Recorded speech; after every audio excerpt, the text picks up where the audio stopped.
Well, hello everyone, and good afternoon from Space Tech Expo, day 2. And we were just on stage here with David Barnhart of Arkisys, and we saw, it was called the Orion's Den. Orion's Den, that's right, yes. What was the idea behind this? The idea honestly was to recognize all of the very cool companies that are here that are really building the components, the connectors, the cables that go into all the space systems.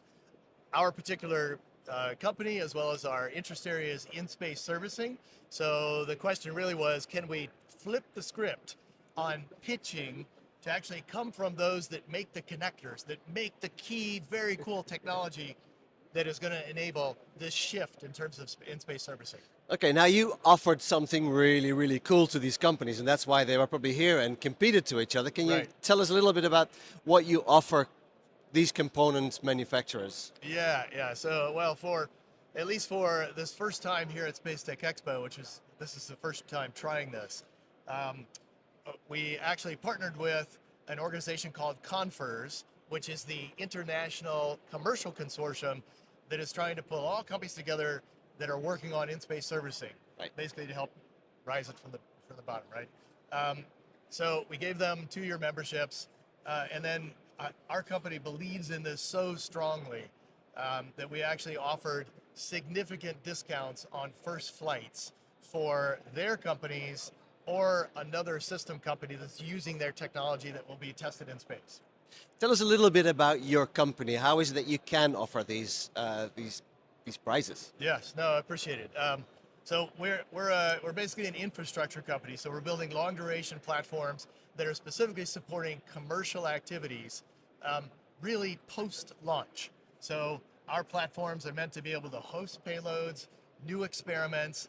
We have robotics on board, so that in essence we have an infrastructure, and we call these port modules, exactly in the mindset that if you go to any nautical port in the entire world, they have large cranes that are offloading the arrivals of cargo ships. Same for us. We're able to accept arrivals from orbital transfer vehicles to bring in new customers, new partners, refuel ourselves, potentially refuel others.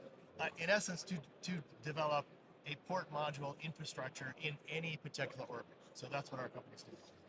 In orbit ports. Yes, in essence, that's correct. Interesting. Yes. Okay. Now we saw 5 very different companies. How did you select these? Yeah, so working with Space Tech Expo, they actually sent out a survey to all of the exhibitors, and we got a reasonable number back. And then the judges that you saw here today, I actually had them go through the list and say, okay, which ones do you think would make sort of really good assessments that we could actually bring up on the stage? So we basically went through that very first set, and then we down selected, and then these were the 5 companies that sort of came out of it.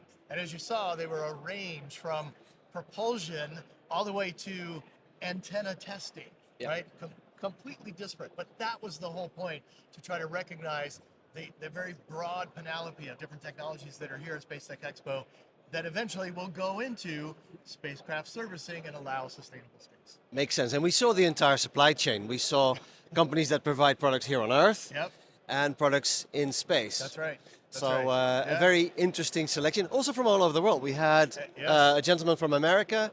We had German, French. I don't know exactly where the others came from, but quite a nice geographical spread.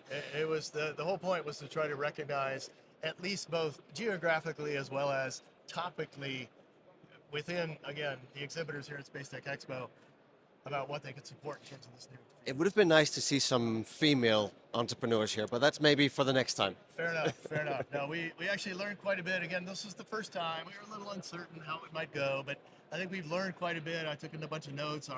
All of our judges took some notes. So I think we're going to try to do this and be a little more dynamic next year. This could be an interesting recurring thing for Space Tech Expo. It could, yeah.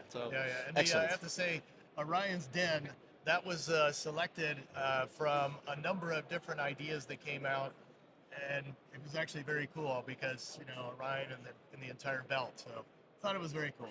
The name is perfect, so let's keep the name and let's work on the details. But thank you very much, David, for enabling this, for hosting this, and I'm really looking forward to see how this will evolve in the next editions. of Space Tech Expo. Going forward. Appreciate it. Thanks very much. Thank you very much. Yeah. Cheers.